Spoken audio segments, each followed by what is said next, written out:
Breaking news, সচিব কমিটির চূড়ান্ত মিটিং শেষে শতভাগ বেসিক বেতন চূড়ান্ত ঘোষণা। তো দর্শক, নবম পে স্কেলের আজকের গুরুত্বপূর্ণ নিউজটি আপনি যদি একজন সরকারি কর্মচারী হয়ে থাকেন তাহলে শেষ পর্যন্ত দেখুন।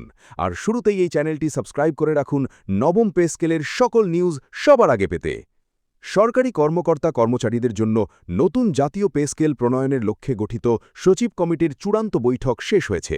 দীর্ঘ আলোচনা, পর্যালোচনা এবং বিভিন্ন দিক বিবেচনার পর নতুন বেতন কাঠামোর একটি প্রস্তাব চূড়ান্ত করা হয়েছে বলে বৈঠক সংশ্লিষ্ট সূত্রে জানা গেছে।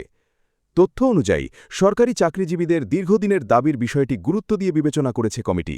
বর্তমান মূল্যস্ফীতি, জীবনযাত্রার ব্যয় বৃদ্ধি, বিভিন্ন গ্রেডের বেতন বৈষম্য এবং সরকারি কর্মচারীদের প্রকৃত ক্রয় ক্ষমতা বিশ্লেষণ করার পর নতুন পে স্কেলে শতভাগ বেসিক বেতন বৃদ্ধির একটি প্রস্তাব অনুমোদনের জন্য সরকারের কাছে পাঠানোর সুপারিশ করা হয়েছে।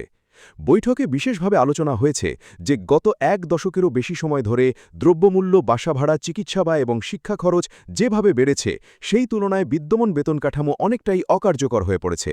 তাই নতুন পে স্কেল শুধু বেতন বৃদ্ধি নয়, বরং একটি যুগোপযোগী ও বাস্তবসম্মত বেতন কাঠামো গড়ে তোলার লক্ষ্যেই প্রণয়ন করা হয়েছে। সূত্র আরও জানিয়েছে যে নতুন কাঠামোতে নিম্ন গ্রেডের কর্মকর্তা কর্মচারীদের ওপর বিশেষ গুরুত্ব দেওয়া হয়েছে। পাশাপাশি পদোন্নতির সঙ্গে বেতন বৃদ্ধির সম্পর্ক আরও শক্তিশালী করা, বিভিন্ন ধরনের ভাতা পুনর্বিবেচনা এবং চাকরিজীবীদের আর্থিক নিরাপত্তা নিশ্চিত করার বিষয়েও সুপারিশ করা হয়েছে।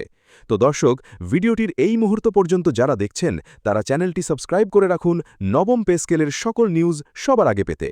এদিকে বৈঠকে আন্তর্জাতিক মুদ্রা তহবিল অর্থাৎ IMF-এর সঙ্গে সরকারের চলমান আলোচনার বিষয়টিও উঠে আসে। অতিরিক্ত আর্থিক ব্যয় কিভাবে সামাল দেওয়া হবে, রাজস্ব আয় বৃদ্ধির পরিকল্পনা এবং দীর্ঘমেয়াদী আর্থিক স্থিতিশীলতা বজায় রাখার বিষয়েও বিস্তারিত আলোচনা হয়েছে।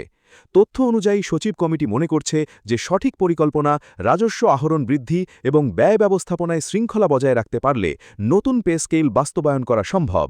জানা গেছে, চূড়ান্ত সুপারিশটি এখন সরকারের উচ্চ পর্যায়ে পাঠানো হবে।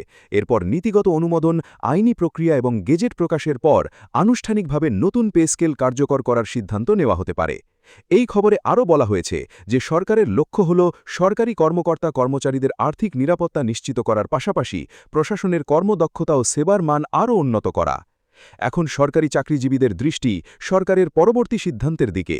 যদি সব প্রক্রিয়া দ্রুত সম্পন্ন হয় তাহলে নতুন জাতীয় পে স্কেল বাস্তবায়নের পথ আরও সুগম হতে পারে। তো দর্শক, নবম পে স্কেলের যে কোনো গুরুত্বপূর্ণ নিউজ সবার আগে পেতে অবশ্যই এই চ্যানেলটি সাবস্ক্রাইব করে রাখুন।